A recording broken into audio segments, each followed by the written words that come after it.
अस्सलामुअलैकुम everyone, welcome to Geo Pakistan with Huma and Abdullah here. अच्छा, जल्दी से सबसे पहले तो बहुत बहुत मुबारक एंड कांग्रेचुलेशंस जिन जिन के ओ और ए लेवल्स के रिजल्ट्स अच्छे आए हैं। अच्छा, बहुत कम ऐसी तादाद है जिनके अच्छे आए हैं। अच्छा भाई, आपके खानदान के आप कह रही हैं कुछ बच्चे हैं जिनके बड़े अच्छे आए हैं, लेकिन बहुत से लोग जिनको मैं जानता हूँ और कल बहुत से वालिदैन ने मुझसे अननोन नंबर से रब्ता किया और उन्होंने कहा कि प्लीज इस मौजू को उठाइएगा और बात कीजिएगा, क्योंकि हमारे बच्चों के ओ लेवल्स और फिर A1 में, A1 ही होता है ना, A1 में बहुत अच्छे ग्रेड्स थे।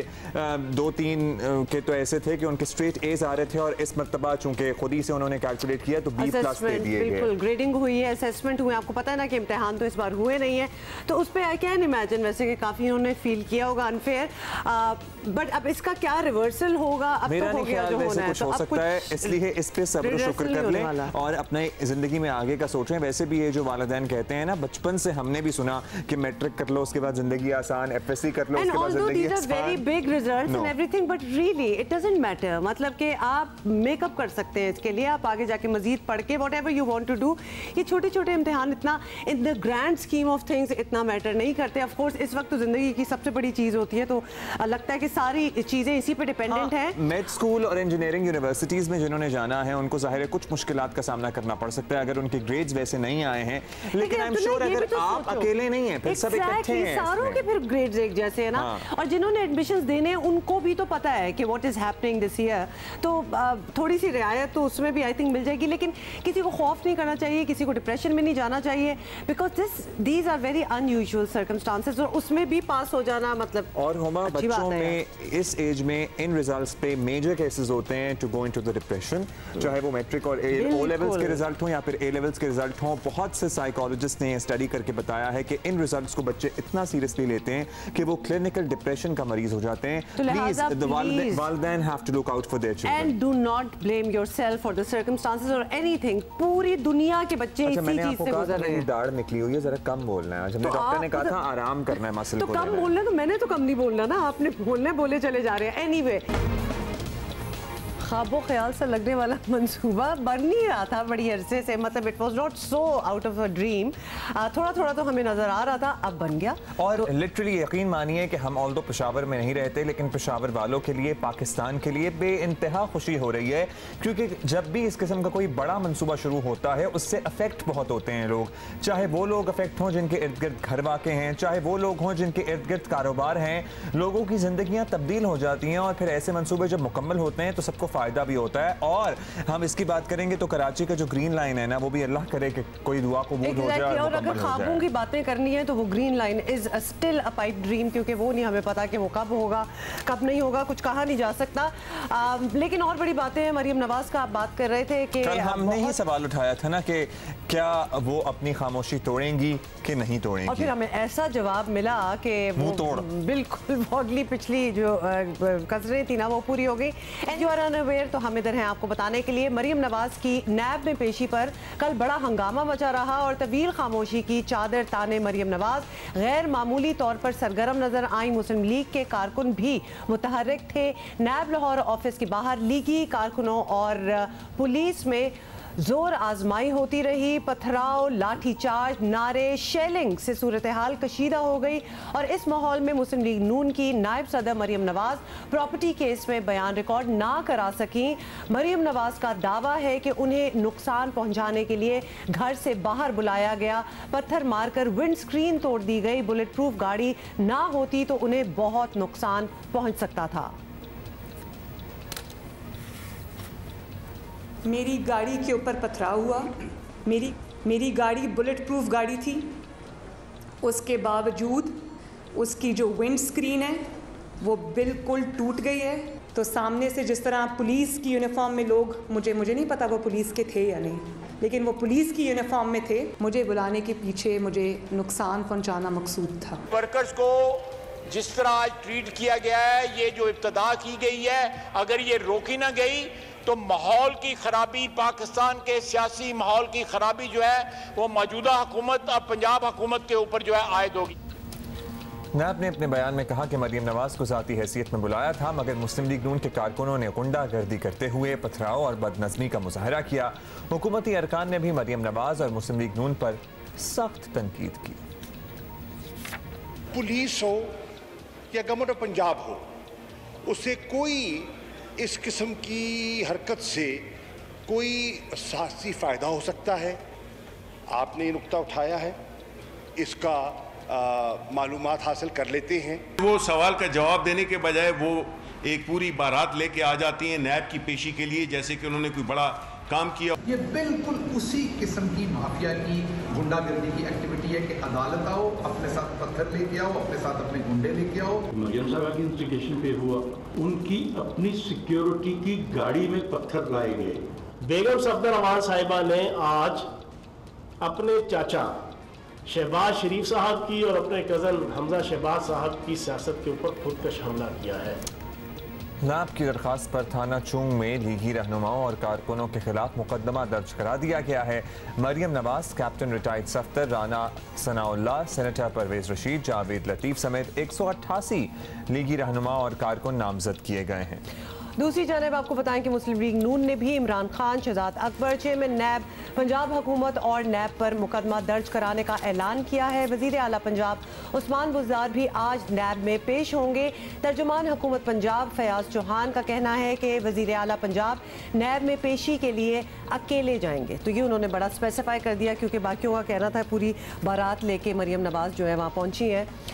अच्छा जी, इसी पे हमने ज़रा मज़ीद बात करनी है। हमें इस वक्त ज्वाइन किया मुस्लिम लीग नून के सीनियर रहनुमा जावेद लतीफ़ साहब। जावेद लतीफ़ साहब, सबसे पहले तो हम आपसे यही पूछना चाहेंगे, हुकूमत और नैब का इल्ज़ाम है कि मुस्लिम लीग नून ने पूरी प्लानिंग से नैब में पेशी दी। गाड़ी में उन्होंने ऑलरेडी जो है वो पत्थर भी रखे होते, शो पूरा बेसिकली तैयार किया हुआ था और रियासती इदारे पर हमला जो था उसकी प्लानिंग की हुई थी ऑलरेडी, और फिर वो ऑफ कोर्स किया। तो ऐसा किया था, इसमें कोई सच्चाई है या नहीं है, आप क्या कहेंगे? बात यह है कि क्या नैब का नोटिस भी हमने खुद सर्व किया, क्या अपनी गाड़ी पर हमला भी हमने खुद करवाया, क्या अपनी लीडर पर कातलाना हमला जिसकी FIR भी हम करवाने जा रहे हैं, क्या वो भी हमने खुद किया? को खुदा का खौफ करें। आप मुझे ये बताएं कि आपने शरीफ फैमिली को 2 साल जिस तरह कटहरे में खड़ा रखा, उसके बाद निकला क्या? और जहाँ तक आज का तल्लक है तो भाई आपके वज़ीरे रेलवे जो हैं वो तो कहते हैं कि मैंने मीर शकील के लिए बड़ी कोशिश की है, मैंने कहा जी माफ़ कर दें तो उनको छोड़ दिया जाए। तो इसका मतलब है कि अगर इमरान खान नैब के इंचार्ज नहीं हैं, नैब को वो नहीं चला रहे, तो फिर वज़ीर रेलवे की उनको बात करने की ज़रूरत क्या थी? ये चीज़ वो सारे सबूत हैं जिसके लिए हम ये कहते हैं कि हुकूमत तो पता नहीं कौन चला रहा है, मगर नैब इमरान खान चला रहा है। अच्छा, आपका ये बराह रास्त इल्ज़ाम है कि नैब इमरान खान साहब चला रहे हैं। अब जावेद साहब, मरियम नवाज़ ने भरपूर प्रेस कॉन्फ्रेंस भी उसके बाद की, शहबाज शरीफ नहीं हमें कल नज़र आए, इसकी कोई ख़ास वजह, या वो ज़रा हुजूम अवॉइड करना चाह रहे हैं, या मरियम नवाज़ होती हैं तो फिर शहबाज शरीफ ज़रा आने से वहाँ पे अवॉइड करते हैं? What's going on? देखें, बात सीधी सी है कि जिस पर गुज़रती है पता उसको चलता है।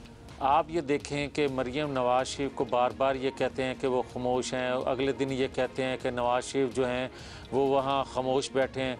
तो भाई नवाज़ शरीफ ने तो अपने हिस्से का जो रोल अदा करना था वो करके गए, और मरियम नवाज़ शरीफ ने अपने हिस्से की जेल भी काट ली, और पार्टी मुतहर्रक भी है। और नवाज़ शरीफ जहां तक तल्लक है कि वो खामोश हैं, नवाज़ शरीफ ऑपरेट करवाने के बाद अगली फ़्लाइट से पाकिस्तान आएंगे, और ख़ुदा के फजलो करम से मरियम नवाज़ शरीफ अपने वालिद मियाँ मोहम्मद नवाज़ शरीफ की क़यादत में, जहां पाकिस्तान की तरक्की का पहिया रोका गया था, जहां मईशत का बेड़ा गर्क इन्होंने कर दिया, इंशाल्लाह वो रोल इस कौम के लिए, इस रियासत के लिए अदा करने के लिए इंशाल्लाह जल्द आएंगे पाकिस्तान। अच्छा जावेद लतीफ़ साहब, आपसे ये भी पूछना चाहते हैं कि मुस्लिम लीग नून का दावा, ये तो आप क्लियर कर ही देंगे कि पार्टी कारकुनों पर दूसरी तरफ से हमला हुआ, लेकिन नैब ने तो नून लीगी रहनुमाओं के खिलाफ मुकदमात भी दर्ज करा लिए हैं, और इस पर आप की राय हम लेना चाहेंगे, क्योंकि फुटेज भी कुछ इस किस्म की है जहाँ दोनों तरफ से पथराव तो हो रहा है, लेकिन कुछ गाड़ियों से पत्थर भी निकल रहे हैं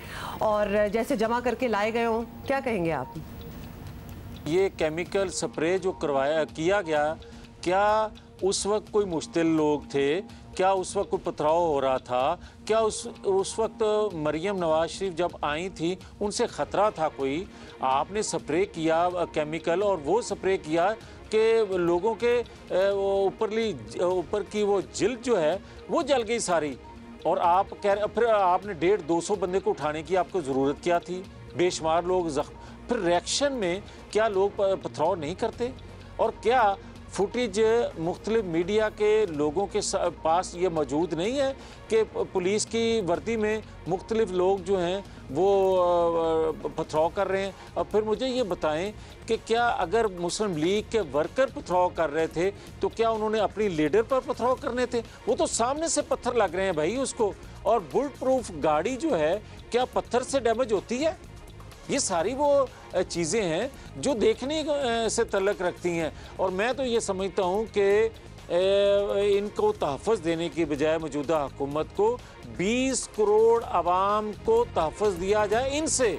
अच्छा, एक लास्टली ये सवाल बता दीजिएगा कि मरीम नवाज़ ने बताया कि हमारा राब्ता मुनक़ता हुआ है जावेद साहब से, लेकिन मौक़िफ़ उनका ये था कि वहाँ से हमला किया गया और फिर जवाबन कारकुनों ने रिएक्ट किया। अब ये रिएक्ट जो करना होता है ना, इसमें कोई बाउंड्री ऐसा लगता है कि रहती नहीं है। एक सवाल ये भी बनता है कि जब किसी ने कोई पेशी पे जाना होता है, कोई भी लीडर हो, इस पार्टी को या उस पार्टी को, तो अकेले भी जा सकते हैं। मतलब 200 लोग ले जाना ज़रूरी नहीं है, जस्ट सेइंग, क्योंकि इस किस्म की चीज़ें तभी होती हैं जब पूरा एक हजूम हो। अब इसी पे ज़ाहिर है हम बात करेंगे। हमने हुकूमती रहनुमाओं का मौक़िफ़ इससे पहले भी आप तक पहुँचाया, लेकिन ज़रा तफसील से बात करना ज़रूरी है क्योंकि कल जो है खासा शोर व हंगामा हुआ है। तहरीक इंसाफ के रहनुमा और पंजाब हुकूमत की तरफ से वज़ीर इत्तलात पंजाब फयाजुल हसन चौहान साहब ने हमें ज्वाइन किया। बहुत शुक्रिया चौहान साहब। चौहान साहब, मरीम नवाज़ इससे पहले भी कई मरतबा नाब में पेश हुई है, लेकिन इस तरह का हंगामा नहीं हुआ जो कल लाहौर ने देखा। तो इस बार हुकूमत और पुलिस इतनी जारहाना क्यों हो गई? कुछ चेंज हुआ, कुछ स्ट्रैटेजी चेंज है? प्लीज़ हमें ज़रा गाइड कीजिएगा। बिस्मिल्लाहिर्रहमानिर्रहीम। आपके सामने ये आपने ही सारे टीवी चैनल्स ने ही जो है ना पूरी पाकिस्तानी कौम को बताया कि किस तरीके से जाती उम्रा से वो गाड़ियों में जनाब पत्थर बोरियों में और शापरों में भर कर लेकर आए। ये एक प्री प्लान्ड प्रोग्राम था और ये बुनियादी तौर पर बेगम सफदर अवान साहिबा की तरफ से अपने चचा शहबाज शरीफ साहब और अपने कज़न हमज़ा शहबाज साहब की सियासत के ऊपर ख़ुदकश हमला था। उन्हें पता था कि वो और उनके वालिद साहब तो सियासत से आउट हो गए, वो उनको अंदर से वो बुग़्ज़ और कीना और अनाद नहीं जा रहा कि मेरे चचा और मेरे कज़न ने हमारे पीठ पे खंजर घोंप कर अपनी सियासत चमकाई हुई है।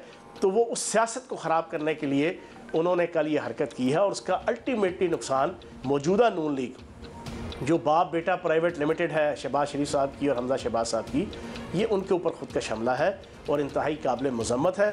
और अब चांकिया की सियासत और कोयबल्स की और जनाब मैका वाली की सियासत करने लगी हैं कि जनाब हमने नहीं किया। और मीडिया ने सब कुछ दिखा दिया है, सारा कुछ मीडिया ने दिखा दिया है। अब ये जितना झूठ बोलेंगी उतना मजीद रुसवा और जगहसाई इनके खाते में आएगी। अच्छा, फयाज साहब ने वैसे एक पूरे टीवी सोप सीरियल की ना कहानी बना दी है, खानदानी रिफ्ट की जो बयान की है ना, वो इट वाज क्वाइट इंटरेस्टिंग। साहब, लाहौर में जो भी हुआ इसका नतीजा एक तो ये निकला कि कई माह से मुकम्मल खामोश मरीम नवाज भी बोल पड़ी और काफ़ी बोल पड़ी। मुसालहाना पॉलिसी इख्तियार किए हुए मुस्लिम लीग नून का अंदाज भी बदल गया है, ये भी आपको बड़ा वाज़ेह नज़र आ गया होगा। तो क्या सियासी तौर पर मुस्लिम लीग नून का इस तरह मुतहर्रिक हो जाना आप लोगों का नुकसान नहीं होगा इस चीज़ से? सर, ये मुस्लिम लीग नून मुतहर्रिक नहीं हुई, ये बेगम सफदर अवान ग्रुप जो है वो मुतहर्रिक हुआ और इसी बेगम सफदर अवान ग्रुप की वजह से ही नून लीग की सियासत का, आले शरीफ की सियासत का बेड़ा गर्क और सत्यानाश फिरा है। मैं मुसलसल कई सालों से कह रहा हूँ, दोबारा आपके चैनल में ये बता दूँ कि आले शरीफ का, नून लीग का, इनकी सियासत का, इनके कारोबार का, इनकी हुकूमतों का, इनकी इज़्ज़त का, इनके वक़ार का जितना सियासी जनाजा निकला है, उसकी होली सोली वजह, उसकी होली सोली एंटरप्रेन्योर वो बेगम सफदर अवान साहिबा हैं। बेगम सफदर अवान की शख्सियत बुनियादी तौर पर एक नेगेटिव शख्सियत है, एक नेगेटिव तर्ज़ अमल है। रियासत के ख़िलाफ़ भी, रियासती अदारों के ख़िलाफ़ भी, अदालती इदारों के ख़िलाफ़ भी, मुखालफीन के ख़िलाफ़ भी, रियासती अदारों को धमकियाँ देना, रियासती अदारों के ख़िलाफ़ साजिशें करना, इसी तरीके से डॉन लीग्स की तरह की साजिशें आपको नज़र आएंगी।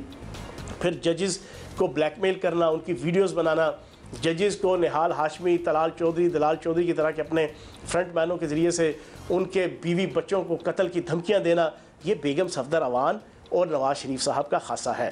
तो ये उन्होंने बुनियादी तौर पर अपनी मेंटेलिटी दिखाई है, जो थोड़ी बहुत ही सियासत हमजा शहबाज साहब और शहबाज शरीफ साहब चला रहे थे, उसके ऊपर खुद का हमला किया है बेगम सफदरवान साहब। तासुर ये आ रहा है कि हमजा शहबाज शरीफ साहब बहुत फेवरेट हैं हुकूमत के इस वक्त। ये फयाज साहब आपकी बातों से ही तासुर पूरी बात में मरियम नवाज बेगम सफदरवान कब से बन गई? नाम क्यों आप बदल रहे हैं? मतलब अगर आपने कोई पॉइंट मारना है फयाज साहब तो आप पॉइंट मारे, किसी का कोई नाम है तो आपने नाम कैसे बदल दिया? For a while there I got confuse कि आप किसकी बात करें। उन्होंने नहीं बदला तो खुदारा आप ना बदले। हाँ, और वैसे भी खवातीन की आइडेंटिटी अपने नाम से होती है, अपने जाती नाम से होती है। ये हम इस रविश को अब तर्क कर देना चाहिए कि कौन मतलब है कि किसी और के नाम को एसोसिएट करके कोई लगाना। आप ये क्या बात कर रहे हैं? खैर नहीं। अच्छा, आप फयाज साहब ये बता दीजिएगा कि मरियम नवाज की पेशी पर जो होना था वो तो हो गया। मुस्लिम लीग नून ने किसी न किसी तरह एक सियासी शो बना ही लिया अल्टीमेटली। अब बारी है उस्मान बुज़दार साहब की पेशी की। वैसे तो क्लियर कर चुके हैं, लेकिन तहरीक इंसाफ के क्या कुछ लोग जाएंगे या अकेले ही पेश होंगे वज़ीर आला साहब? अगर तो रुसवा होना एक सियासी शो है तो बड़ा ज़बरदस्त सियासी शो किया। अगर जग हसाई मोल लेना सियासी शो है तो फिर तो बड़ा ज़बरदस्त जनाब बेगम सफदरवान और नून लीग ने शो किया। अगर जलील और रुसवा होना सियासी शो है तो फिर तो बड़ा ज़बरदस्त सियासी शो हुआ। अगर पाकिस्तान के मीडिया और पाकिस्तान की आवाम की नज़रों से गिरना सियासी शो है फिर तो बड़ा ज़बरदस्त बेगम सफदरवान साहिबा ने शो किया। इतना ज़बरदस्त शो किया कि ख़ुद अब डिफेंसिव हुई हैं और तोजीहात पेश कर रही हैं खुद भी और अपनी टीम के ज़रिए से भी कि हमने तो कुछ नहीं किया, हमने तो ये नहीं किया, हमने तो वो नहीं किया, मैं तो ये करने गई थी, मैं तो वो करने गई थी। तो जनाब मीडिया ने तो सब कुछ दिखा दिया। अगर आप इसको सियासी शो कहते हैं तो अल्लाह पाक किसी को ऐसा सियासी शो नसीब ना करे। बाकी रह गई उस्मान बुज़दार साहब की, तो उस्मान बुज़दार साहब अकेले जाएंगे, नैब को एक इज़्ज़तदार अदारा समझते हुए और अपने आप को एक इज़्ज़तदार शख्सियत समझते हुए आराम से खामोशी से जाएंगे और जो जवाबात हैं वो दे के वापस आ जाएंगे। अच्छा, छोड़े सब कुछ, अब ये बता दें चौहान साहब के नैब 10 मरतबा बुलाएगा तो 10 मरतबा जाऊंगा का ऐलान करने वाले उस्मान बुज़दार साहब नैब के इल्ज़ामात का जवाब देने आज ऑब्वियसली जाएंगे, लेकिन उन्हें हिदायत है कि नैब के खिलाफ कुछ नहीं बोलना। सरगोशी करने वाले तो अब कुछ हमें भी समझ नहीं आ रही कि आप लोगों की कानूनी टीम ने क्या तय किया है कि वो जा तो रहे हैं, तो क्या कुछ बात करनी है या खामोश? जनाब मुँह से जवाब देंगे। आपने क्या कैसे जवाब देंगे? मुंह से जवाब देंगे, इज़्ज़त से देंगे, एहतराम से देंगे, वक़ार से देंगे, डिग्निटी से देंगे, ग्रेसफुली देंगे। इसकी तरह जिस तरह मुँह काला किया है नून लीग ने, जिस तरीके से बेगम सफदरवान साहिबा ने रुसवाई और जगहसाई अपने खाते में, अपने ख़ानदान के खाते में, अपनी पार्टी के खाते में लिखी है, इस तरह इंशाल्लाह नहीं करेंगे। पूरी इज़्ज़त और शान के साथ जाके, और उनका ये कहना कि 10 दफ़ा बुलाएँगे तो जाएँगे, जब आप गिल्टी नहीं है, जब आप कसूरवार ही नहीं है, जब आप करप्ट ही नहीं है, जब आप बददियानत ही नहीं है, तो भाई आप नैब के पास जाके उनके सारे सवालात का जवाब देंगे और नैब को एक रियासती और आइनी अदारा कहेंगे। इनकी तरह नहीं कि जनाब 200 जनाब एकड़ ज़मीन जली। मतलब है अफसोस होता है कि प्रेस कॉन्फ्रेंस में मानी कि मेरी ज़मीन है, लीगल है। मैं शर्म से मारे कसम खुदा की, इनको तो शर्म नहीं आई, मुझे शर्म आ रही थी और मुझे इनका वो क्लिप मेरे नज़रों के सामने से गुजर रहा था कि मेरी लंदन लंदन तो क्या, मेरी तो पाकिस्तान में भी कोई प्रॉपर्टी नहीं है, ये कहाँ से प्रॉपर्टियाँ उठा के ले आते हैं। आज शर्म के मारे डूब मर जाना चाहिए था इन्हें कि आज उन 20 सैकड़ों प्रॉपर्टीज़ में से एक प्रॉपर्टी खुद अपने मुंह से तस्लीम कर रही है कि ये मेरी प्रॉपर्टी है। अगर ये ठीक है तो फिर बताएं वो क्या था कि जो इन्होंने कहा लंदन तो दूर की बात, मेरी पाकिस्तान में भी कोई प्रॉपर्टी नहीं है। और अगर ये सच है तो फिर साबित हुआ कि बेगम सफदरवान साहिबा झूठी हैं और मक्कार हैं और इनका पूरा ख़ानदान और इनकी सियासत जो है ना वो झूठ, मक्कारी और फ्रेबी के ऊपर मबनी है। अच्छा, आप ख़ानदान को भी आप ज़रा सेपरेट कर रहे हैं ना, हम तो पूरी एक शरीफ ख़ानदान ही कंसिडर करते हैं। शुक्रिया आपका फयाज चौहान साहब। ये तो अराजी वाला मामला है जिसे आप कह रहे हैं कि इस पर शर्म आनी चाहिए। फॉर अ रिमाइंडर हम बता दें कि उस्मान बुज़दार साहब क्यों पेश होंगे। एक होटल को शराब का लाइसेंस दिलवाने में अपना असर और रसूख इस्तेमाल करने का इल्ज़ाम है। लेकिन वो बहुत ग्रेसफुली जाएंगे और बहुत वो डिसेंटली और ये ग्रेसफुल इल्ज़ाम है और वो यकीनन होंगे। इस इल्ज़ाम पे शर्म से डूब नहीं मरना चाहिए, किसी चीज़ पे नहीं करना चाहिए। बात ये है कि ये जो चॉइस ऑफ वर्ड्स होते हैं ना, ये दे मैटर अ लॉट। और चौहान साहब आपको बड़ी अच्छी तरह पता है और इसीलिए माशाल्लाह आपने चुन चुन के बड़े अल्फाज यूज़ किए हैं। एनीवे, बुज़दार साहब आज जाएंगे और of course we will keep you updated on that as well कि वहाँ क्या होता है। Zeeshan Bakhsh is joining us from NAB office Lahore. Zeeshan बताइएगा, इत्तलात तो यही है कि वजीर आला साहब अकेले आएंगे, तो कोई भी हमरा नहीं होगा उनके, क्या प्लान नजर आ रहा है आज PTI की तरफ से? जी अब्दुल्ला, बिल्कुल आपकी इतलात ठीक है कि वज़ीर आला पंजाब अकेले ही आएंगे। हम नैब हेड क्वार्टर के बाहर मौजूद हैं और यहाँ पर नैब की जानिब से जो इंतजाम किए गए हैं वो कल से कदरे नरम किए गए हैं, लेकिन इंतजाम भरपूर हैं कि सिक्योरिटी के लिए तमाम तर जो रुकावटें हैं वो नैब हेड क्वार्टर के मरकज़ी गेट के सामने लोहे के जंगले खड़े हैं, लेकिन सड़क पर जो ट्रैफिक है वो रवां दवा है। तकरीबन 11 बजे के करीब ऐवान वज़ीर आला के हमारे ज़राए का कहना है कि वज़ीर आला पंजाब सरदार उस्मान बुज़ार 8 क्लब रोड पर अपने दफ्तर से रवाना होंगे और तकरीबन 20 से 25 मिनट पर सिर्फ जो उनका ज़रूरी सिक्योरिटी स्टाफ होगा उसके हमरा यहाँ पर पहुँचेंगे और जो नैब की जानिब से उनसे सवालात किए जाएंगे उनको जवाब देकर मुतमईन करने की कोशिश करेंगे। और उनकी जानिब से वाज़ेह हिदायत है, कोई सूबाई वज़ीर, पार्टी रुकन या कारकुन नैब हेड क्वार्टर नहीं आएगा और यही वजह है कि यहाँ पर पुलिस आज कदरे तादाद में कम दिखाई देती है। वैसे भी वज़ीर बिल्कुल जीशान बताइएगा कि एक दफ़ा फॉर रिमाइंडर कि क्या केस लगा है और इल्ज़ाम क्या है बुज़ार साहब पे?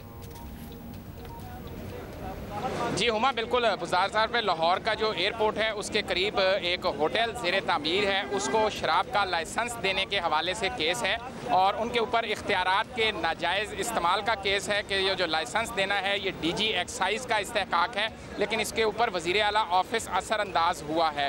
तो ये वो बुनियादी तौर पर इल्ज़ामात हैं जिनको कहा यह गया है कि वज़ीर आला ऑफिस को इस पर इन्फ्लुएंस किया गया और इन्फ्लुएंस करके ये लाइसेंस जारी किया गया है। वैसे गुज़िश्ता कई बरसों से लाहौर के अंदर किसी नए होटल या रेस्टोरेंट को लाइसेंस नहीं दिया गया और 4 या 5 स्टार होटल को अगर लाइसेंस देना मकसूद हो तो ये काबीना के एजेंडे का चीज़ हिस्सा होती है, काबीना में आती है, वज़ीर आला पंजाब के साथ साथ काबीना इसको अप्रूव करती है, तो काबीना की अप्रूवल के बाद ये मामला आगे जाता है। जबकि वज़ीर आला पंजाब के जो तर्जुमान हैं उनकी जानिब से ये कहा गया है कि उन्होंने ना तो इख्तियारात का इस्तेमाल किया है, ना ही किसी भी तरीके से वो इस पर इन्फ्लुएंस हुए हैं।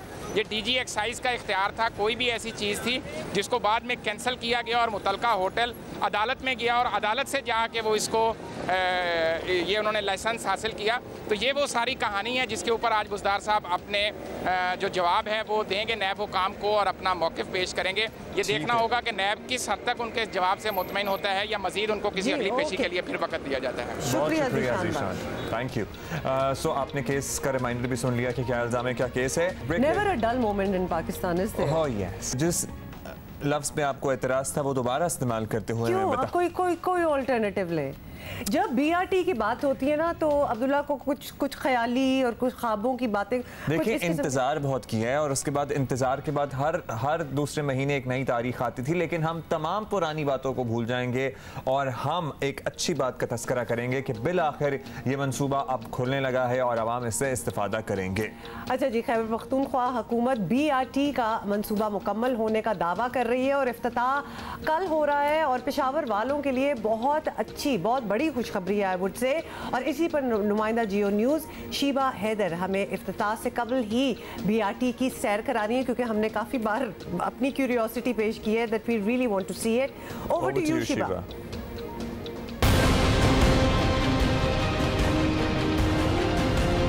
खैबर पख्तूनख्वा हुकूमत का दावा है कि BRT मंसूबे को मुकम्मल कर लिया गया है। आइए जायजा लेते हैं कि क्या BRT मंसूबे को मुकम्मल कर लिया गया है कि नहीं। ये BRT का चमकनी डिपो है, इस पर अभी तक काम मुकम्मल नहीं किया जा सका। इस वक्त हमारे साथ मौजूद हैं वज़ीर मेहनत खैबर पख्तूनख्वा शौकत यूसुफज़ई। उनसे बात करते हैं। उन्होंने दावा किया कि BRT मुकम्मल है, वो क्या कहते हैं। सर ये बताएंगे डिपो का अभी तक कुछ काम मुकम्मल नहीं हुआ, तो आपने जो दावा किया कि BRT मुकम्मल है, आप क्या कहेंगे इससे? क्या चीज़ नामुकम्मल है, मैं जो पहले ये बता दें, ये चमकनी डिपो है, आप कहते हैं नामुकम्मल है। ये जो बिल्डिंग है इसका BRT से तो कोई ताल्लुक नहीं है, कमर्शियल प्लाजा है। इसको सितंबर में कंप्लीट होना था, दिसंबर में जाएगा, कोविड-19 की वजह से तो 2-3 महीने काम। BRT कंप्लीट है, मैं आपको अभी बस में बिठाता हूँ, लास्ट स्टेशन तक ले जाता हूँ, कोई स्टेशन नामुकम्मल है मुझे बताएं। मैं तो चैलेंज करता हूँ सबको। ये जो धामरा साहब आए थे और खैबर बाजार में उसी डेपो के पास रुक कर कहते जी BRT कंप्लीट नहीं है। हम तो 2 दिन बाद इसका इफ्तिताह करने जा रहे हैं अल्लाह के फजल से। तो BRT कंप्लीट है और अभी आप कंट्रोल रूम का विजिट कर चुके हैं। सारी चीज़ें मुकम्मल है अल्लाह के फजल से, और ये पाकिस्तान की तारीख का सबसे बड़ा बेहतरीन और शफाफ मनसूबा है इंशाअल्लाह। आइए BRT बस में सफ़र करते हैं, देखते हैं कि प्रोजेक्ट की क्या सूरत हाल है।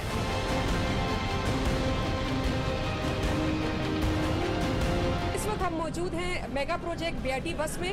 यहाँ से अब हम सफ़र कर रहे हैं BRT बस में। हमारे साथ मौजूद है शौकत साहब, उनसे बात करते हैं कि BRT बस में सफ़र करते हुए कैसे महसूस कर रहे हैं। महसूस तो आपने देखा बाहर कितनी गर्मी थी, सारे पसीने पसीने हो रहे थे, लेकिन जैसे ही एंटर हुए एक प्लेजेंट माहौल मिला, खूबसूरत। और मुझे खुशी इस बात की हो रही कि मेरी बहनें, मेरी माएँ, मेरी बच्चियाँ बड़े आराम से, बड़े सुकून से और बड़े एहतराम के साथ वो इस बस में सफ़र कर सकेंगे। स्टूडेंट्स के लिए बहुत अच्छा है, ख़वातीन के लिए बहुत अच्छा है, और वो गरीब लोग जो बेचारे धक्के खाते थे वो अब एक बड़े आरामदायक बस में आके सफ़र करेंगे। उससे कम कीमत होगी तकरीबन, लेकिन टाइम बड़ा शार्ट होगा। तो बस आप ये बताएं कि रजिस्ट्री जो है अभी तक ट्रांसपेशावर के हवाले नहीं किया गया, आप क्या कहेंगे? देखिए, हवाले तो पूरा BRT हो चुका है मेरे पास। अगर आप दें तो मेरे पास उसकी वो भी है। ये आपको किसी ने गलत बताया है, क्योंकि जो कैबिनेट के वो होते हैं उसमें सब कुछ दे चुके हैं, और ये आपको किसी ने गलत बताया। जी बिल्कुल, 14 किलोमीटर से ज़ायद फासला तय करने के बाद अब हम पहुंच गए हैं सदर स्टेशन पर। सदर स्टेशन के अंदर की सूरत हाल देखते हैं कि स्टेशन के अंदर की क्या सूरत हाल है। जी इस वक्त हम मौजूद हैं सदर स्टेशन के स्टॉप पर। यहाँ पर देखा जा सकता है कि शेरियों की कतारें लगी हुई हैं और वो जू कार्ड खरीद रहे हैं। इस वक्त हम शौकत यूसुफजई से बात करते हैं। शौकत साहब, ये बताएंगे कि जू कार्ड के लिए यहाँ पर लाइनें लगी हुई हैं, शेरी जो है वो कार्ड खरीद रहे हैं। अभी तक कितने कार्ड खरीदे जा चुके हैं, क्या कहेंगे? देखिए, कल तक जो 5 दिन थे 80,000 कार्ड ये फ्री तकसीम हो रहे हैं। ये 2 लाख कार्ड इब्तिदा में फ्री तकसीम होंगे। पहले आए पहले पाए वाली बात है। उसके बाद फिर ये 150 रुपये, 100 रुपये चूँकि बैलेंस होता है उसमें, और 150 रुपये उसके बाद फिर ये कार्ड दिया जाएगा। इस वक्त फ्री ऑफ कॉस्ट। तो इसमें दिलचस्पी आप देखें, ख़वातीन हैं, बच्चे हैं, स्टूडेंट्स हैं, ये वो लोग हैं जो चाहते हैं कि इसमें सफ़र करें। अभी शुरू नहीं हुआ है, आप देख रही हैं, लेकिन इसके बावजूद लोगों की दिलचस्पी देखें। जिस दिन ये शुरू होगा फिर आप देखेंगे यहाँ और भी कतारें होंगी इंशाल्लाह। ये मुझे बताएं कि जू नाम क्यों रखा गया है? जू मतलब सच जू पश्तो का लफ्ज़ है, और जिस तरह हम कहते हैं चलें, तो ये बस अब चल पड़ा इंशाअल्लाह ताला। और मैं उन तमाम लोगों को आज माफ़ी भी देता हूँ जो कहते थे BRT नहीं बनती है और नहीं बन सकती है, इल्ज़ाम तराशी करते थे। वो जो झूठ की सियासत है उसकी मुद्दत बड़ी कम होती है। तो आज वो तमाम लोग शर्मिंदा होंगे जो कहते थे नहीं बनती है, लेकिन मैं उनको शर्मिंदा नहीं होने दूंगा। मैं उनसे कह रहा हूँ कि आ जाएं, इस बस में सफ़र कर लें। मैं उन सबको दावत देता हूँ। जू आखिरकार मुकम्मल हो चुका है BRT।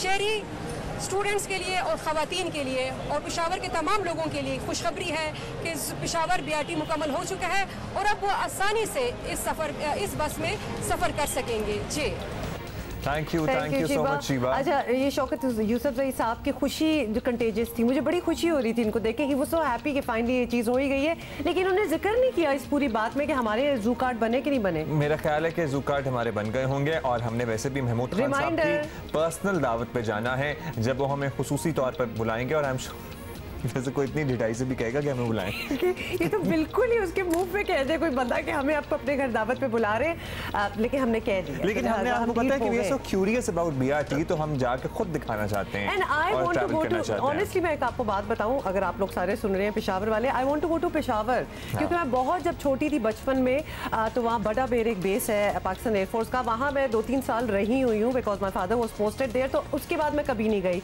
और मुझे बहुत शौक है पेशावर जाने का। तो अगर तो BRT किस्सा खानी बाजार के करीब से गुजरती है तो हम तो वहीं रुक जाएंगे, हम उधर ही उतर जाएंगे। अच्छा जी, ये हमारी पूरी प्लानिंग है कि हमने क्या करना है। एक्चुअली ये खबर हम बता रहे थे, लेकिन हम ज़रा आपस में भी डिस्कस कर रहे थे कि ये जो ट्रेंड है, और ट्रेंड ही मैं ऐसे कहूँगा कि रिहायशी इलाकों में जंगली जानवर रखने का, मैं तो मुझे अभी पता चला है कि अपेरेंटली DHA में एक घर है जहाँ एक जिराफ है, 2 जिराफ हैं, 2 जिराफ हैं। हाँ। मतलब इसी तरह स्पॉट हुए ना कि घर के बाहर से नजर आ रहे थे झांकते हुए बाहर, but how can they put it. अच्छा, खबर ये आपको बता दें कि मैं भी बता दूं कि मेरे बिल्कुल सामने वाला घर जो है ना यूसुफ दीवान साहब का, वहाँ पे 2 शेर थे जो कि पिछले हफ्ते उन्होंने ट्रैवल कराए हैं शायद कहीं, और दर्जनों घोड़े और मोहल्ले के बच्चों को तो घोड़ों पे बैठने की इजाजत दी यानी आपको एतराज ये है कि आपको रसाई नहीं थी, वरना कोई प्रॉब्लम नहीं है। प्रॉब्लम है भाई, ये क्योंकि अभी बारिशें हुई थी तो इतना ताफुन था मोहल्ले में कि मुझे समझ नहीं आता कि ये अलाउड है। अगर तो अलाउड है तो ठीक है, अगर नहीं तो फिर क्यों। लेकिन खबर ये है कि कराची के इलाके गुलशन हदीद मौजम टाउन के एक मकान में 6 शेरों के पाले जाने का इंकशाफ है और इलाके में खौफ और हिरास है। ऑब्वियसली शेर पिंजरे से निकलकर मकान के कंपाउंड में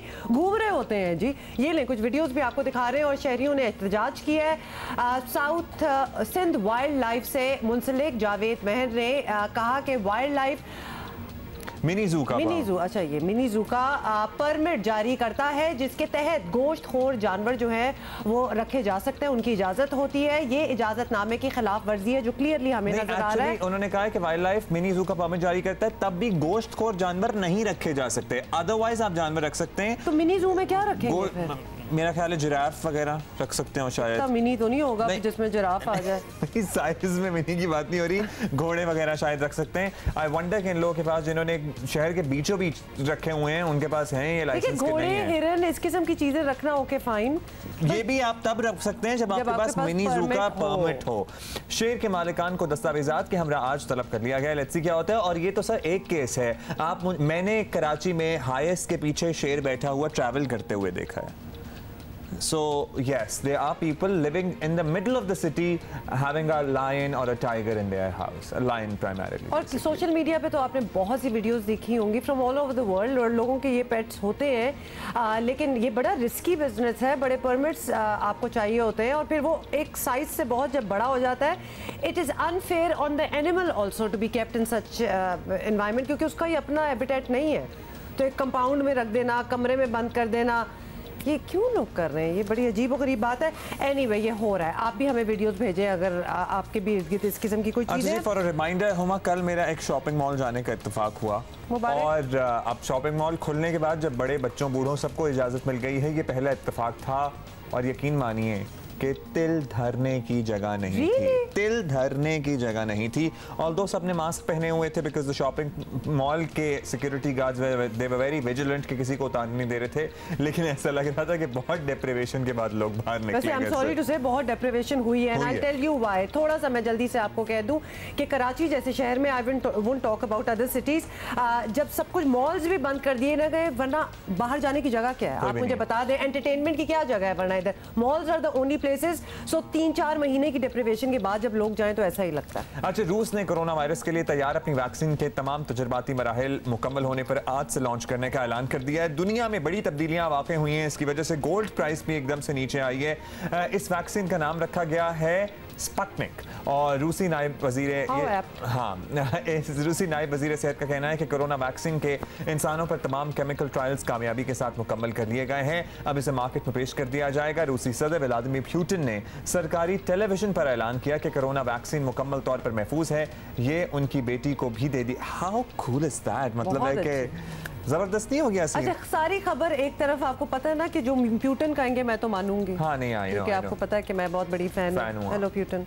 अच्छा, तो खैर ये थी खबर और ये बड़ी अच्छी बात है कि ये वायरस का जो एक तोड़ है वो निकल आया है। बट अब वायरस हमारे यहाँ तो थोड़ी सी कमी हो गई है। सो आई गेस अल्लाह करे इसी तरह कमी रहे और लोग एहतियात करते रहें। अभी हम एक ब्रेक लेंगे। This is going to be a headline break. वापस आते हैं, बहुत सी और बातें करेंगे। See you, good morning. अच्छा, शायरी एक ऐसा मीडियम है जो बरस पहले जो शायर बात कह गए जो राहत साहब की आप शायरी देख लें, उनका कलाम देख लें, ऐसा लगता है कि हर दौर के हालात पे फिट बैठ रहा है सारा कुछ जो भी कहा गया। Which says more about the हालात than the शायरी actually, कि nothing really gets better ever, क्योंकि हर चीज़ relevant हो जाती है। But I guess that is how it is. Forget about it. अभी हम जरा खबर पे आते हैं। अच्छा, अच्छी शायरी की निशानी भी यही है कि वो irrelevant कभी नहीं होती। मतलब गालिब को देख लें, आज सुने तो लगता है कल बैठ के किसी ने लिखा है। तो yes, relevance is the thing, इसीलिए तो वो इतनी अलाइव रहते हैं, कितनी देर तक चलते हैं। लेकिन आपको पता है खान साहब कराची आ रहे हैं। oh, yes. तो यही तो खबर बतानी है ना, तो आप बताने नहीं दे रहे मुझे। एक तरफ सुप्रीम कोर्ट में के इलेक्ट्रिक ने सख्त रिमार्क्स का सामना किया और दूसरी तरफ एन उसी वक्त कराची में बिजली मजीद महंगी करने का फैसला भी हो गया। आपको पता है कि मैं सीरियस सदमे में जा सकता हूँ इस खबर के बाद, क्योंकि मैं ऑलरेडी ओवर बिलिंग का शिकार हूँ और बहुत सारे और लोग। आपकी सोच है कि मेरा इस बार बिल क्या आया, but anyway we won't get into that. K electric ने इस मुमकिन इजाफे की तफसीलात भी अपनी वेबसाइट पे दे दी हैं, तो लिहाजा क्या होने वाला सवाल है, माहाना 301 से ज़्यादा यूनिट्स पर फी यूनिट बिजली ₹1.65 महंगी होगी। कैसा लगा? बिल्कुल अच्छा नहीं लगा। चीफ जस्टिस पाकिस्तान जस्टिस गुलजार अहमद ने के इलेक्ट्रिक के तफसीली ऑडिट का हुक्म दिया है। साथ ही रिमार्क्स दिए कि शहर में करंट लगने से हलाकतों के मुकदमात में CEO के इलेक्ट्रिक का नाम भी शामिल किया जाए। कराची रजिस्ट्री में समाअत के दौरान जस्टिस गुलजार अहमद ने नैपरा को हिदायत की है कि कराची वालों की बिजली बंद करने पर जितना जुर्माना लगता है लगाएं। 1 मिनट भी बिजली बंद हो तो नैपरा फौरी नोटिस ले। दूसरी तरफ बहुत शोर था कि वज़ीर आज़म आज कराची का दौरा करेंगे और अहम मुलाकातें करेंगे। ये भी इत्तलात थी कि वज़ीर आज़म अरकान असम्बली और बिजनेस कम्युनिटी से भी मुलाकात करेंगे, लेकिन वज़ीर आज़म आज कराची नहीं आएंगे। तो देयर यू गो, मैंने तमाम ढोल का पोल खोल दिया। अच्छा, fine, I thought he would be coming, क्योंकि पहले इत्तलात यही थी कि वो आ रहे हैं, लेकिन वो आई गेस नहीं आ रहे हैं। हमारे एक दोस्त ने, जब कल ये टिकर चल रहे थे ना, तो मुझे हमारे एक दोस्त ने, रशीद गुडेल साहब, उन्होंने हमें कहा था कि जनाब ये तो नहीं आ रहे, तो आप कैसे कह रहे हैं? मैंने कहा चलें देखते हैं क्या होता है। मज़हर अब्बास साहब ने हमें ज्वाइन किया है और इसी सवाल से हम शुरू करेंगे। मज़हर साहब, क्या हाल है आपका? काफ़ी दिनों बाद आप हमें ज्वाइन कर रहे हैं। तो वज़ीर आज़म का कराची आने का कुछ ऐसी बात हो रही थी और अब ये सुबह सुबह पता चल रहा है कि वो नहीं आ रहे, और दो कराची के जो हालात हैं, लगता है कि उनको एक चक्कर लगा लेना चाहिए। क्या ख्याल है आपका? बहुत बहुत शुक्रिया। और आप दोनों के बिल की तरह मेरा भी यही हाल है कि यहाँ बिल आता है, बिजली नहीं आती। जी बिल्कुल। पानी का भी बिल आता है और पानी नहीं आता। तो यहाँ बिल बड़ी मुतवातिर और बड़े वक्त पर आते हैं, लेकिन ये सारी चीज़ें नहीं आती। और शायद इन्हीं चीज़ों को एड्रेस करने के लिए वज़ीर आज़म को कराची सिर्फ कभी कभार नहीं, बार बार आना चाहिए। और कम से कम आएँ तो 1-2 दिन कराची में रहें, गवर्नर हाउस और उससे बाहर निकलें, उन इलाकों में जाके ख़ुद दौरा करें, पता चले उन्हें कि वो इलाके, और उस प्रोटोकॉल के साथ अगर ना जाएं तो ज़्यादा बेहतर है, क्योंकि उनको सही मानों में अंदाज़ा होगा कि कराची की हालत क्या है। तो ये मेरा ख्याल है। और उन्हें कोई बड़े बुनियादी फ़ैसले करने पड़ेंगे। वज़ीर आला को बैठाएं साथ, गवर्नर को बैठाएं, जितने भी स्टेक होल्डर्स हैं उनको बैठाएं। और जिस तरह हमने कोविड-19 के हवाले से एक नेशनल कोऑर्डिनेशन कमेटी बनाई है, तो उसी तरीके से कराची के हवाले से, जिसको हम मिनी पाकिस्तान कहते हैं, जिसको हम माशी, इतने जो है वो कराची के साथ हम चीज़ें जोड़ते हैं, लेकिन कराची को नहीं जोड़ते। यानी आप तमाम सिविक एजेंसीज उठा लें, दर्जनों सिविक एजेंसीज हैं। अभी जो मुस्तफ़ा कमाल साहब ने बात की थी कि कराची को 6 डिस्ट्रिक्ट्स में जो है वो तकसीम करने की क्या ज़रूरत थी, इन सारी चीज़ों को एड्रेस करें वज़ीर आज़म। तो उसके लिए उनको ज़रूर आना चाहिए था। मेरा ख्याल है आज शायद BRT का भी मैं आपके ही प्रोग्राम में शौकत यूसुफज़ई को सुन रहा था। चले, पहली मरतबा ये अच्छा हुआ कि अब मेट्रो की तारीफ़ें होनी शुरू हो गई हैं, चाहे वो BRT की क्यों ना हो। पेशावर के लिए और वहाँ के दूर दराज इलाकों के लिए बहुत अच्छी खबर है। उसकी अफादियत भी अब गिन गिन कर बताई जा रही है कि ये जो है ना, ये सिर्फ जंगलें नहीं हैं, ये आवाम की सहूलत के लिए भी हैं। मज़हर साहब, 14 सीटें मिली हैं पाकिस्तान तहरीक इंसाफ को कराची से। अभी मैं कुछ दिन पहले ही एनिवर्सरी थी ना इलेक्शंस की, तो लोगों ने रिमाइंडर लगाया हुआ था, हमारे दोस्तों ने फेसबुक पर, कि वज़ीर आज़म कराची से, के बैनर आपको याद है पूरे शहर में लगे हुए थे जब आम इंतखाबात हुए थे। तो वज़ीर आज़म को इदराक है या एहसास है इस बात का कि कराची ने पाकिस्तान तहरीक इंसाफ को मुंतखब किया है? उनका कम आना एज कम्पेयर टू लाहौर, बहुत ज़्यादा जाते हैं, क्यों है फिर इतना? क्या he doesn't want to intervene, या फिर उनके पास टाइम ही नहीं है कराची के मसाइल के लिए या आने के लिए? देखिए, सिर्फ तहरीक इंसाफ को नहीं, खुद इमरान खान को यहाँ से मुंतखब किया था। वही वज़ीर आज़म कराची से के बैनर आपको याद होंगे पूरे शहर में लगे हुए थे जब आम इंतखाबात हो रहे थे। तो मेरा ख्याल है इसलिए। और अभी मेरी कल खुर्रम शेर जमान से बात हो रही थी, जो बड़े मुतहर्रिक MPA हैं तहरीक इंसाफ के, और वो ये कह रहे थे कि उनके MNAs और MPAs को 10-10, 15-15 करोड़ रुपए दिए गए हैं डेवलपमेंट के लिए, और उनके बकौल के उन्होंने बड़ा काम किया है। तो मैंने कहा वो काम फिर आप लेकर आए, सामने लाएं जो काम हो रहे हैं। लेकिन जिस पार्टी को, और ये पहली मरतबा हुआ है कि कराची में वो पार्टी जीती है जिसने मरकज़ में हुकूमत बनाई है। इससे पहले जो कराची में पार्टी जीतती थी उसकी मरकज़ में हुकूमत नहीं होती थी। लेकिन ये तहरीक इंसाफ के लिए विंडो ऑफ अपॉर्चुनिटी है। अगर इमरान खान जिस तरह कराची आते हैं उस तरह अगर आते रहे, तो मेरा ख्याल है कराची में वो अपना पार्टी का रसूख खो बैठेंगे, और उस तरीके से लोग उन्हें एक स्ट्रेंजर के तौर पे लेंगे। तहरीक इंसाफ को एक स्ट्रेंजर के तौर पे लेंगे। यहाँ इमरान इस्माइल साहब एज ए गवर्नर बैठे हुए हैं, उनको भी ये बात वज़ीर आज़म को बावर कराने की ज़रूरत है कि आपको कराची को बहुत ज़्यादा तवज्जो देनी पड़ेगी। अब उन्होंने कराची के मुकाबले में BRT के इफ्तिताह को ज़्यादा तवज्जो दी। कराची के मसाइल के हवाले से अक्सर तहरीक इंसाफ के दोस्त ही कहते हैं कि जी 18वीं तरमीम के बाद फिर आप क्यों वज़ीर आज़म से एक्सपेक्ट करते हैं? तो वज़ीर आज़म 18वीं तरमीम के बाद लाहौर भी तो जाते हैं, वज़ीर आज़म 18वीं तरमीम के बाद तो पेशावर भी जाते हैं, बलूचिस्तान वो बहुत कम गए हैं और सिंध बहुत कम आए हैं। और सिंध में जब आए वो तो सिर्फ कराची ही नहीं, आप हैदराबाद का दौरा करें, हैदराबाद की हालत बहुत बुरी है, इंटीरियर चले जाएं। और वज़ीर आला को prime minister as a fatherly figure जो होता है और वो चारों सूबों को मुत्तहिद रखने की कोशिश करता है। कराची चूंकि आपका इकोनॉमिक हब है तो कराची की प्रायोरिटीज इसलिए ज्यादा होती है और वो सिंध का दारुल खिलाफा भी है। और कराची का हाल जो हम बयान करते रहते हैं वो उसको सुन के और उसको देख के तो फौरी तौर पर वजीर आजम को यहाँ का रुख करना चाहिए। तो सुप्रीम कोर्ट भी बिल्कुल मज़हर साहब, बल्कि आपसे यही पूछना है कि इलेक्ट्रिक के हवाले से आपसे बात करनी है कि एक तरफ तो ऑब्वियसली के इलेक्ट्रिक के साथ सुप्रीम कोर्ट ने जो कुछ सुनाया वो सब चीजें तो हमने आवाम को बताई है। दूसरी तरफ के जो है वो बिजली की कीमत एक फिर बढ़ा रहा है, ये उन्होंने आज कह भी दिया। तो कराची के शहरियों के लिए ये तो it's like almost like a death sentence, जब बिजली आ नहीं रही, बिल आ रहे हैं और अब जो बिल आएंगे वो भी ज्यादा आएंगे। जी मेरा ख्याल है इससे आप अंदाज़ा कर सकते हैं कि के इलेक्ट्रिक जो है वो खुद सुप्रीम कोर्ट को कितना सीरियसली ले रहा है। और यही मेरा ख्याल है चीफ जस्टिस को इस चीज़ का नोटिस लेना चाहिए कि अभी कल ही, और हम चूँकि जजेस के रिमार्क्स हमारे यहाँ बहुत ज़्यादा आते हैं, फैसले बाद में आते हैं, रिमार्क्स पहले आते हैं, तो उन रिमार्क्स की बुनियाद पे कराची वालों को और दूसरे लोगों को भी एक हौसला होता है, लेकिन अल्टीमेटली फिर जो होता है वो शायद दुरुस्त नहीं होता।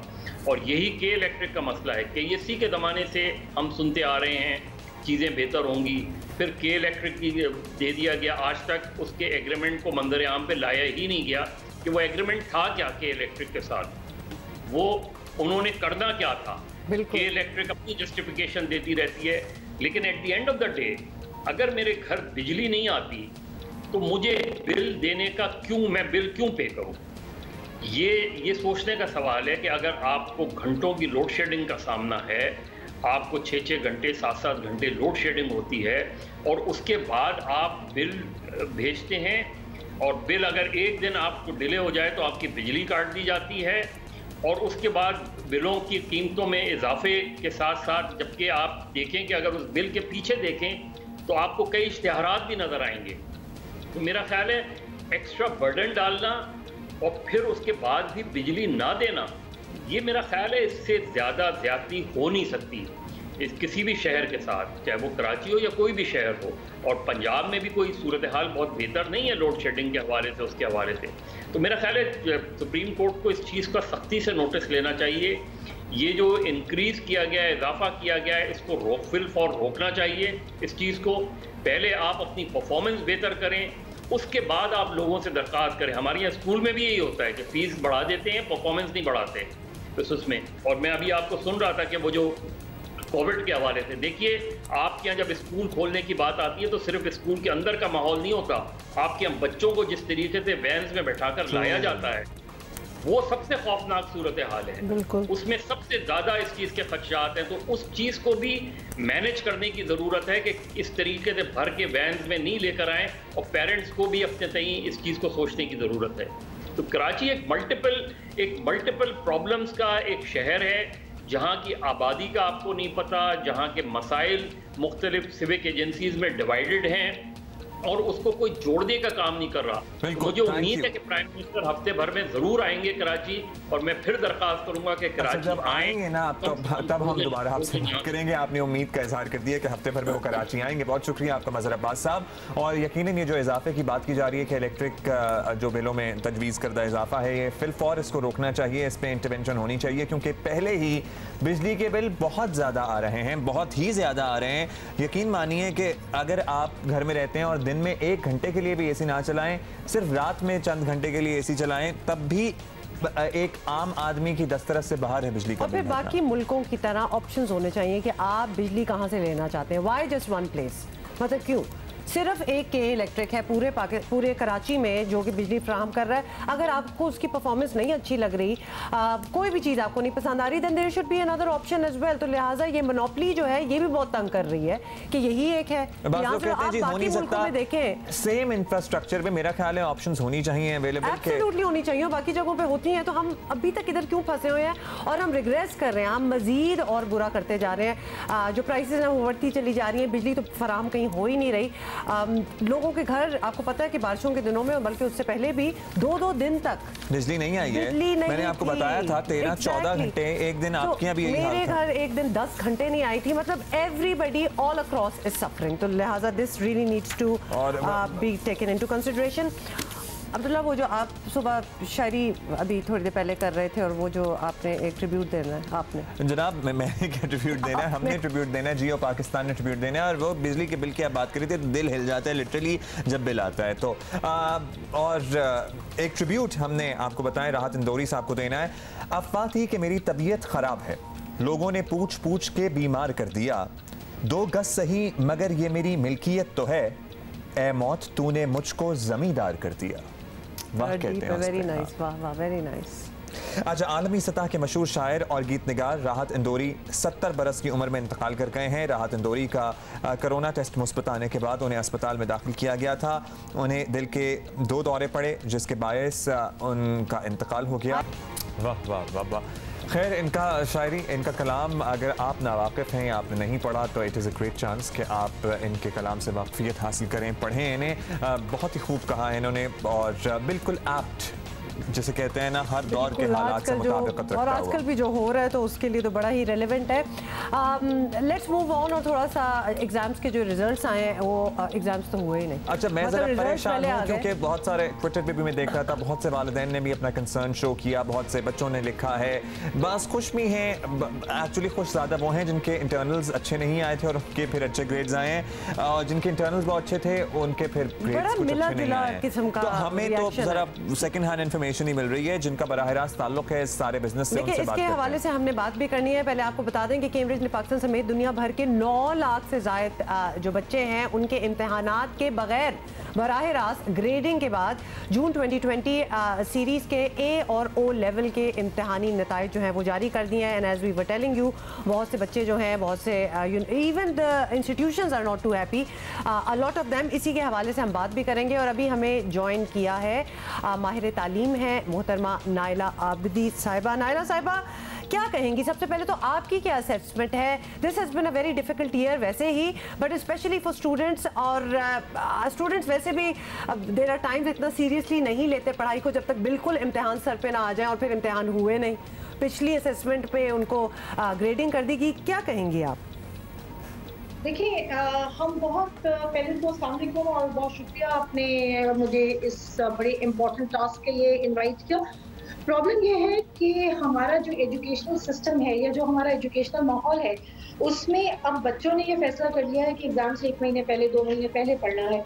अब उस सिलसिले में जब ये सिचुएशन आ गई कि पेंडेमिक की सिचुएशन आ गई और हमें उन्हें उनके प्रीवियस वर्क पर ग्रेडिंग करना था, तो स्कूल्स और कॉलेजेस ने काफ़ी मुश्किलात उठाई हैं क्योंकि बच्चों ने मीडिया में अच्छा नहीं परफॉर्म किया, टेस्ट में अच्छा नहीं परफॉर्म किया, ऑनलाइन भी बहुत ज़्यादा स्कूल्स ने परेशानी उठाई क्योंकि बच्चे बहुत सीरियस नहीं थे। उन्हें लग रहा था कि शायद इस तरह से कुछ मसला नहीं होगा और कुछ भी ग्रेड आ जाएगा। तो ये प्रॉब्लम तो अपनी जगह है, लेकिन जो ग्रेड्स स्कूल्स और कॉलेजेस ने ज़्यादातर कैम्ब्रिज को भेजे हैं, कैम्ब्रिज ने अपने किसी एक फॉर्मूला के तहत उसके अंदर काफ़ी रद्द-बदल की है। वो रद्द-बदल जाहिर है कि अभी स्कूल्स की भी समझ में सही मायनों में नहीं आ रही है और बच्चे की समझ में तो बिल्कुल भी नहीं आ रही है। अच्छा नाइला साहब, आप बच्चों की हम बात करेंगे और आपसे जानना चाहेंगे, बच्चों ने मुश्किल जाहिर वो नहीं पढ़ा, नहीं सीरियसली लिया। बहुत से बच्चे जिन्होंने सीरियसली लिया, जिनके ओ लेवल के अच्छे ग्रेड्स थे, जिनके A1 के अच्छे ग्रेड्स थे, जिनके इंटरनल्स अच्छे थे, उनके ग्रेड्स इस रिजल्ट में बुरे आए हैं। एज एन ए वाले B+ में कन्वर्ट हो गए। तो ये आपकी नॉलेज तक भी पहुंचे हैं ऐसे केसेस? जी बिल्कुल, ऐसे केसेस मेरे अपने पास कॉलेज में मौजूद हैं जिस बच्चे के एएस में 4 एज थे, अब उसके 3 एज और 1 बी आ गया या 1 सी आ गया। ऐसे केसेस हैं और बिल्कुल हुए हैं। और मैंने यही कहा ना कि अभी तक तो हमें ये बात समझ नहीं आ रही है कि कैम्ब्रिज ने कौन सा फॉर्मूला इस्तेमाल किया है जिसके तहत उन्होंने हमारे रिजल्ट्स को इतना ज़्यादा चेंज किया। ये हुआ है, लेकिन अगर हम रियलिस्टिकली देखें तो ये एग्ज़ाम देने के बाद भी होता है। बच्चा जिसका एएस पे ए आता है वो अक्सर सी और बी पे चला जाता है। तो कोई ना कोई बड़ा सही फॉर्मूला होगा, क्योंकि एक बात हमें माननी पड़ेगी कि कैम्ब्रिज एक बहुत रिलायबल इंस्टीट्यूट है। उसने बगैर किसी प्रॉपर फॉर्मूले की इस तरह का कोई एक्शन नहीं लिया होगा। इन अबाउट 2 और 3 मंथ्स वो हमें ये सारी एक्सप्लेनेशंस दे भी देंगे। तो हम ये नहीं कह सकते कि जी बहुत ज़्यादा ज्यादती हो गई, क्योंकि जब रिजल्ट आते हैं एक्सपेक्टेशन बच्चों की ये थी कि प्रेडिक्टेड है तो बहुत अच्छा होगा। जी नाइला साहब, अब ज्यादती भी अब देखें ना, जो OA लेवल्स के बाद जिन्होंने प्रोफेशनल कॉलेजेस में एडमिशन्स लेने होंगे, आपको पता है कि कितना कम्पिटिटिव है, मेरिट बेस्ड है और बड़ा स्ट्रिक्टली उसको फॉलो भी किया जाता है। अब जो उसके एडमिशन क्राइटेरिया में भी फिर कुछ ज़्यादा चाहिए जब यहाँ पे मतलब लाइक वाइज अगर ये साल अजीबोगरीब ही रहा इस हवाले से, तो फिर आप मेरिट वाले सिस्टम पे बच्चों को भर्ती करना in professional colleges needs to change their rules as well for this year only. देखिए आवर फंड ऑलरेडी अपनी पॉलिसी पे बात कर चुका है कि वो इस साल एंट्रेंस को ज्यादा वेटेज देगा as compare to A level result. वो इन बच्चों के ओ लेवल रिजल्ट को ज्यादा वेटेज देगा। तो उससे जो आपका प्रीवियस वर्क है, जिस लम्हा आप ये फैसला करते हैं कि आपको एक प्रोफेशनल कॉलेज में जाना है, बी इट मेडिकल और इंजीनियरिंग, आपका स्टडी का पैटर्न अलग हो जाता है। तो ओ लेवल में अगर आपके सारे एज हैं, अगर आपका एंट्रेंस एग्जाम बहुत अच्छा आता है तो रहेगा तो merit he. I am sure कि गवर्नमेंट कॉलेजेस भी इसी तरह की किसी पॉलिसी की बात करेंगे, क्योंकि ज़्यादातर यूनिवर्सिटीज़, अगर आपने ये बैकग्राउंड देखा हो तो यूनिवर्सिटीज़ ऑलरेडी अनाउंस कर चुकी हैं कि इस साल एंट्रेंस एग्जाम का वेटेज हायर होगा एज कम्पेयर टू रेगुलर जो आपका ए लेवल रिजल्ट होता है। वहाँ मसला वैसे ही हल हो जाता है, इसलिए कि अगर आपका खुदा न खास्ता ग्रेड खराब आया भी है, अगर नीचे हो भी गया है, तो आपका वेटेज वहाँ से ऑटोमेटिकली ऊपर चला जाएगा। 20 के साथ आप एलिजिबिलिटी क्राइटेरिया तो क्लियर कर ही लेते हैं ना, आप टेस्ट पे तो बैठ ही सकते हैं।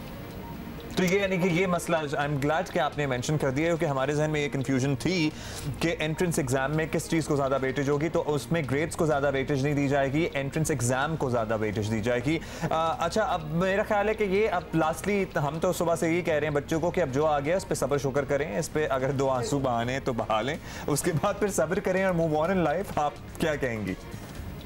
मैं बिल्कुल यही कहूँगी। मैं कल से जितने स्टूडेंट्स जिन्हें मैंने इस साल देखा है, जो मेरे पास पिछले सालों में रहे हैं, मैं उन्हें एक ही बात कह रही हूँ कि बेटा 2 तरीके हैं, या तो रोते रहो और आगे ना बढ़ो, या इस चीज़ को देखो और कहो कि अच्छा ये ज़िंदगी में ये भी होता है। लेकिन इस साल 2020 वैसे ही सबके लिए मुश्किल था, चाहे वो हम हो एज एजुकेशनिस्ट, आप हो इन टीवी, या कोई भी शख्स हो, सबके लिए बहुत टेस्टिंग ईयर रहा है।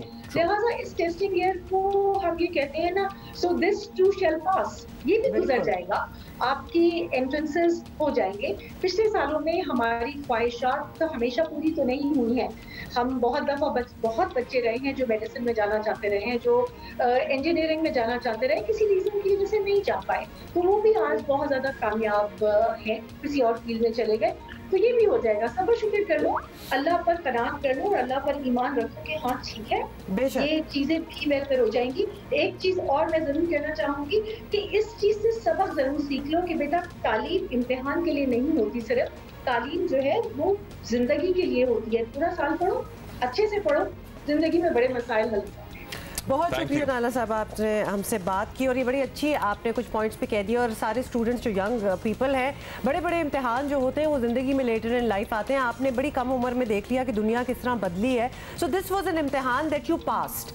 अब इसको निटी ग्रिटी में ना जाएं, क्योंकि इंडिविजुअली भी आपको पता ना, जो स्टूडेंट्स वगैरह होते हैं, हर किसी की ज़िंदगी में कुछ ना कुछ हो रहा होता है। फॉर दैट रीज़न उसके इम्तिहान अच्छे नहीं होते, फॉर दैट रीज़न उसके ग्रेड्स शायद उसके मुताबिक नहीं आते। अभी कलेक्टिवली पूरे मुल्क का ये हाल है, बल्कि मैं तो कहूँगी होगी, पूरी दुनिया का ये हाल है। चले कोई नहीं, मूव ऑन बच्चों, पास हो गए, शुक्र करो। Welcome to Geo Pakistan. हुमा साहिबा, आप ही से शुरू करेंगे, आपको भी खुशामदीद कहेंगे। हर साल हम देखते हैं कि शान पाकिस्तान भरपूर एक्टिविटीज़ करता है, चाहे वो पाकिस्तान के आर्ट एंड कल्चर को प्रमोट करने के हवाले से हो, चाहे पाकिस्तान का काम पूरी दुनिया तक पहुँचाने के हवाले से हो। ये जो म्यूज़िक अचीवमेंट्स अवार्ड हो रहे हैं इस मरतबा, क्या इनका मकसद है और क्या नया है इस दफ़ा, क्या डिफरेंट है? हुमायूं अब्दुल्ला एंड जियो पाकिस्तान, और बहुत कुछ नया है। एज यू सेड के we have it's a new normal now. Shan Pakistan बहुत जद्दोजहद कर रहा है 5 साल से, एंड शान ऑफ पाकिस्तान को हम इंटरनेशनल प्लेटफॉर्म से लाने की कोशिश करते हैं। कोविड था, थोड़ा सा झटका ज़रूर लगा, बट हमने अपनी हिम्मत नहीं छोड़ी, क्योंकि लास्ट ईयर जब ये शो हुआ था तो बहुत ही कामयाब था। उन म्यूजिशियंस को हमने रिकग्नाइज़ किया था जिनको शायद कोई जानता भी नहीं था, और हम इस वक्त उसको जस्टिस करना चाह रहे थे। तो वी थॉट के चलें इसको एक बहुत ही कोविड और बहुत ही SOP के साथ इसको किया जाए, और 3 महीने से we are trying to justice this. हमने शुरुआत बहुत ज़बरदस्त की, बहुत सपोर्ट सिस्टम हमें साथ मिला है, जैसे जियो है, आसिम जी हमारे साथ बैठे हुए हैं। There are so many people who have supported this cause. It's a movement to raise the music of Pakistan ji.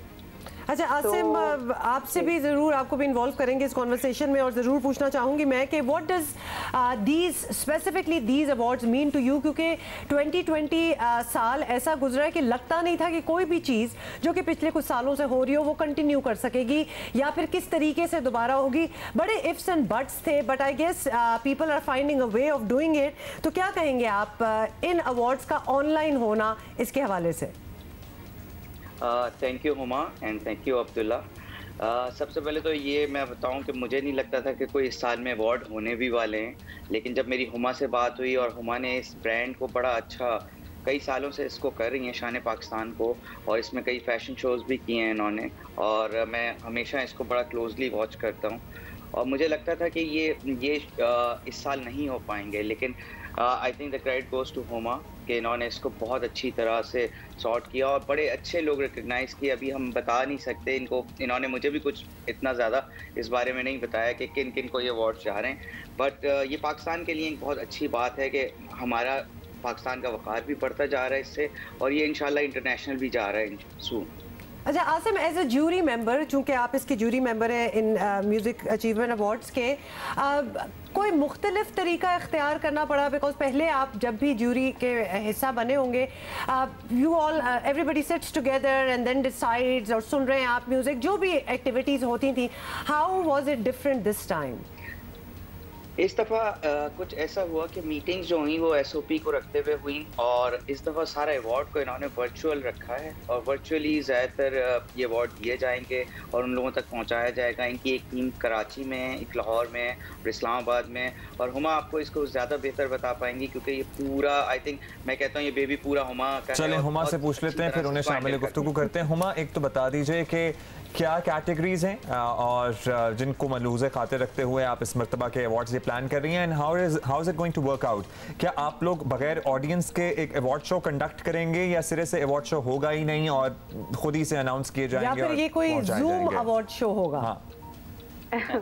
अच्छा, आसिम जी ने और बड़ी ज़बरदस्त मेरे लिए बहुत खूबसूरत बात की। Thank you Asim for such a great and kind words. इसी तरह के सपोर्ट सिस्टम है जी, तो हम चल रहे हैं आगे। आपका जो सवाल है उस पर ऐसा ही, जूम बिल्कुल नहीं होगा। देखें, इस्लामाबाद, पाकिस्तान बहुत बड़ा है। फ़िलहाल तो हम इस्लामाबाद, कराची और मेन सेक्टर जैसे लाहौर है उसको हम एक अहम कोशिश कर रहे हैं कि वहाँ पर इसकी प्रोडक्शन होगी, क्योंकि हमने शुरुआत 3 महीने पहले इसी तरह की। हमने स्टार्ट किया ड्रम सर्कल से, तीनों जगह हमारी प्रोडक्शन टीम गई। शान Pakistan has its own production, और इसी हवाले से हमारे इतने खूबसूरत कैटेगरीज हैं जो शायद कभी किसी ने रिकग्नाइज नहीं किए, क्योंकि म्यूज़िक खाली एक आवाज़ का नाम नहीं है, उसका एक बैकबोन होता है। जैसे ड्रमर है, फोक है, इंडी है, रैप है, जो नया एक म्यूजिशियन, नया स्ट्रगलिंग म्यूजिशियन, नया बच्चा जो आजकल गा रहा है, तो वो सारी कैटेगरीज हैं जैसे अब्दुल्ला ने सवाल किया, और हम हमेशा कोशिश करते हैं कि उसको जस्टिस करें। हमारी ज्यूरी जो है वो बहुत स्ट्रांगली इसको वॉच आउट करती है। ये अवार्ड बाकायदा प्रोड्यूस होंगे। I am going to Lahore day after tomorrow. I have not got a list as yet. It's a very big surprise element, और ख़ास करके ये जो अवार्ड प्रेजेंटर्स होंगे और जो अवार्ड विनर्स होंगे वो एक जगह मौजूद होंगे। उसकी प्री प्रोडक्शन होगी, वो पूरा शो पूरा कंपाइल होकर आपको टीवी के लिए और हर मीडियम के लिए और हमारे यूट्यूब चैनल के लिए उसको एम्पलीफाई किया जाएगा। and that will be a big celebration. जबरदस्त, we are really looking forward to that. Huma, जाते जाते प्लीज ये जरूर बता दीजिए कुछ नाम लें म्यूजिशियंस के, हमारे आर्टिस्ट के जो नॉमिनेटेड हैं, who would be a part of this event. बिल्कुल, नॉमिनेशन आई थिंक आज हमारी लाइव हो जाएगी. There are many names. Last time हमारे पास कुछ बहुत बड़े नाम थे और कुछ साथ साथ बहुत स्ट्रगलिंग म्यूजिशियंस भी थे. This time we have got, मैं किसके नाम लूँ, लाइक मुझे समझ नहीं आ रही है, बट देयर इज मैं नाम नहीं ले सकती, बट मैं सिर्फ ये बता सकती हूँ, ये बता सकती हैं लाइफ टाइम अचीवमेंट अवार्ड भी है इसमें.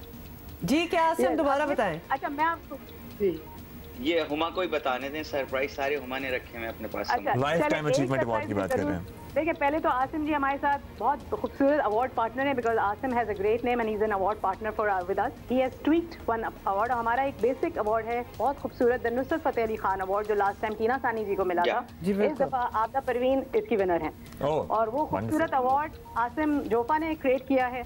हमारा बेस लाइन है शान पाकिस्तान का, और this is going to be, मुझे भी गूज बम्स आ रहे हैं बताते हुए कि आबदा जी इसको माशाल्लाह हमारे मुल्क का सरमाया है, and she is actually achieving that award. जबरदस्त, we are looking forward to that. और हम इंतज़ार में हैं कि ये आवाम के साथ कब शेयर होंगे ये अवार्ड्स. बहुत बहुत शुक्रिया, बहुत मेहनत हो रही है. And what I like is के इवन 2020 का जो साल गुजरा है, बहुत सी चीज़ें लगता था कि नहीं होंगी, लेकिन आप जैसे लोग कोशिश करके उनको जिस तरह एवरी ईयर ये होना चाहिए, आप बिल्कुल बरकरार रखें. बहुत बहुत शुक्रिया. Thank you Huma ji. Thank you, Huma. Thank you. Thanks a lot for coming over. So that is something to look forward to. Indeed, that is something. और आबदा जी की परफॉर्मेंस भी हो जाए तो क्या ही बात है. अवार्ड तो उन्हें मिलेगा ही, लाइव तोहफा हो जाए.